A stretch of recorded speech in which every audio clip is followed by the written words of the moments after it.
To the San Siro we go for Inter, home to Fiorentina in a battle of teams looking to get within striking distance of table-topping Juventus. The home side making things happen in the early stages. Dejan Stankovic crossing to Obafemi Martins. But Sebastian Frey will make a pretty good-looking stop. Martins stymied by the man Inter. A let go to Parma a little while back. That's some good service from Stankovic, as you may have noticed. And Martins will win it, testing Frey, but he comes up big. That is some good goalkeeping. We'll see more of that a little later on in the game. Roberto Mancini keeping his cool in the Inter dugout, and here's why.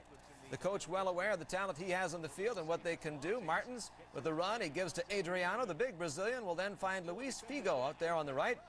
And it's easy from there, 1-0 to Inter. Martins with the tap in 6 minutes from kickoff. He started the play with that run, and then he finished it off in style. Nice looking goal, but it's tainted, folks, because the replay shows Adriano in an offside spot when he took that pass from Martins. Regardless, the play was allowed to stand, and Inter's able to turn it into a goal. It's a smart run on the wing from Figo, and Inter has a lead as a result. Something that has Mancini up and out of his seat. 1-0 then, and then 1-0 at the break. Late on, Inter pushes for a little breathing room. Figo making his way forward. Some great moves to break free. He does a little 1-2, only to be robbed by Frey to snuff out the threat. Luis Figo looking like a kid again in this one. A great effort.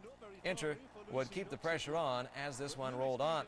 Esteban Cambiasso part of the fun as he and Figo get together down that same side, and Cambiasso goes across the box where he'll find Adriano, but Frey, he's there again. The Inter cast-off showing his former club. He's still got it with another fine stop.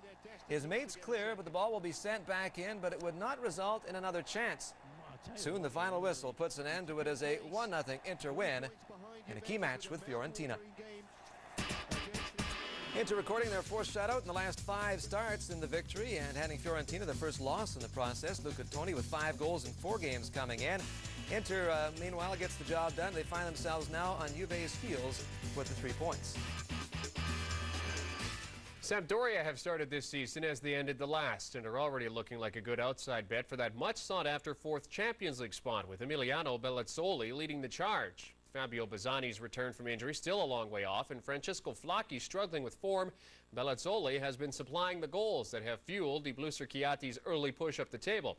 Their opponents, the Flying Donkeys, are once again starting to live up to their perennial status as Serie A's surprise package, after many had predicted that this season could be the end of their giant killing days. Well, most will be expecting Sampdoria to be the dominant force in this match, fresh off their victories over Milan and Treviso. There is nothing Chievo love more than proving people wrong. It is the Flying Donkeys with the early chance here. 10th minute, lofted cross is played on goal by Amauri.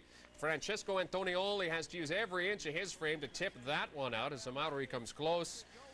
And here's another look at a saves candidate for sure from Antonioli. The hosts were their most dangerous from set pieces. 28th minute, they come close to the opening goal. Sergio Volpi with the free kick offering, and it just sails wide of that far corner with Alberto Fontana trying to track it. We've got it in slow motion. Take a look at the shot on the replay. Volpi not off by much. The opening goal of the match comes just past the half hour. Comes from Chievo. Drop pass lofted to the box where Romauri can't get the clean shot, but Franceschini heads it in. And it's 1-0 to the Flying Donkeys. Luciano with the lob to the goal, and Amauri tried the flick on, but Franceschini is the one who makes it work in front of his marker and into goal for his 3rd of the campaign. And they make it look pretty easy, don't they?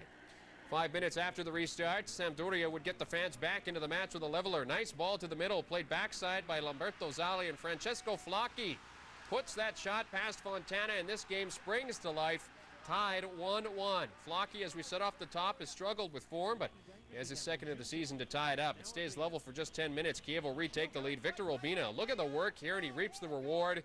Great shot past Antonioli, and it's 2-1. The 18-year-old flipping out.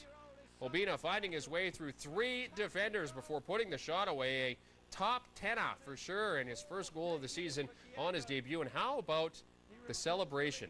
That may qualify as the celebration of the week. That's not easy to do, folks. We just didn't show the Obafemi I tried. Martins. Yeah, I try to do it all the time, but it never works. Scoreline stays that way into added time. Sampdoria unlucky not to get the penalty awarded to them here as Flacchi is checked by Mandelli.